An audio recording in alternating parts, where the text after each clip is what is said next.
पश्चिम बंगाल के राजभवन में जासूस। पश्चिम बंगाल के राज्यपाल की जासूसी। क्या ममता सरकार पश्चिम बंगाल के राजभवन में जासूसी करा रही है? क्या पश्चिम बंगाल के राज्यपाल जगदीप धनखड़ की जासूसी कराई जा रही है? ये सवाल इसलिए उठ रहे हैं क्योंकि खुद पश्चिम बंगाल के राज्यपाल जगदीप धनखड़ ने ममता सरकार पर आरोप लगाया है कि पश्चिम बंगाल में राजभवन पर नजर रखी जा रही है। धनखड़ का आरोप है कि राजभवन को सर्विलांस पर रखा गया है।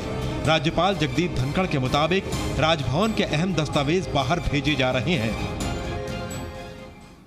Your Rajbhavan is under surveillance. That should never happen.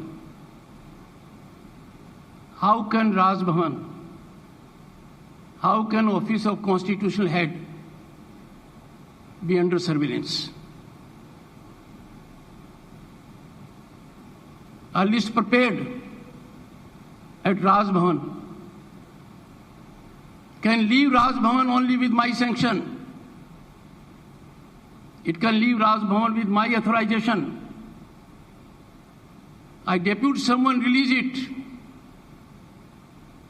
The government is within its rights to seek any information from me. I would be happy to share any information with the government. But if documents of Rajbhavan are procured by the executive, contrary to law, and that becomes basis of a story, is a matter of concern for me. पश्चिम बंगाल की मुख्यमंत्री ममता बनर्जी का नाम लिए बिना जगदीप धनखड़ ने कहा कि वो किसी हालत में भी सर्विलांस को बर्दाश्त नहीं करेंगे और जिन्होंने ऐसा किया है उन्हें सजा मिलनी चाहिए। उन्होंने आंतरिक जांच के भी आदेश दे दिए हैं। I have initiated a very serious critical probe into it. Sanctity of Rajbhavan functioning has to be kept intact. As constitutional head, I will never suffer any surveillance of any nature whatsoever. Those who have done it must pay price according to rule of law. मुख्यमंत्री ममता बनर्जी और राज्यपाल जगदीप धनखड़ के बीच कई बार टकराव हो चुका है, लेकिन जासूसी का गंभीर आरोप पहली बार सामने आया है। बीजेपी ने ममता सरकार को तानाशाह बताया। देखिए, पश्चिम बंगाल की स्थिति अच्छी नहीं है। वहाँ राज्यपाल जी पर भी नजर रखी जाती है, राजभवन पर नजर रखी जाती है।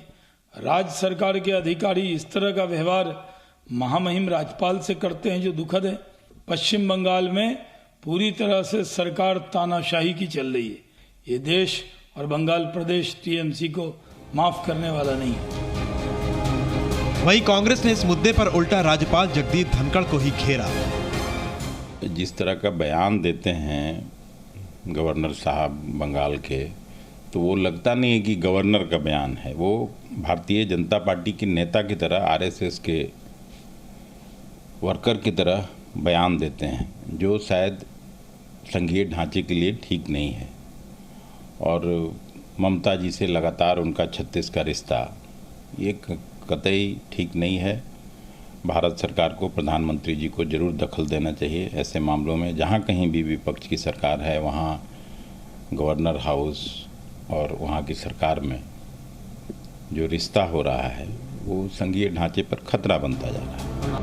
राज्यपाल जगदीप धनखड़ ने ममता सरकार पर सहयोग नहीं करने का भी आरोप लगाया है, लेकिन यहाँ सवाल ये है कि अगर राजभवन में जासूसी हो रही है तो आखिर ये जासूसी कौन करा रहा है? जासूसी कराने का क्या मकसद है? पश्चिम बंगाल में अगले साल विधानसभा चुनाव होने हैं। कोरोना महामारी को लेकर ममता सरकार पर बद इंतजामी का भी आरोप है। ऐसे में राज्यपाल की जासूसी का मुद्दा ममता सरकार की कार्यशैली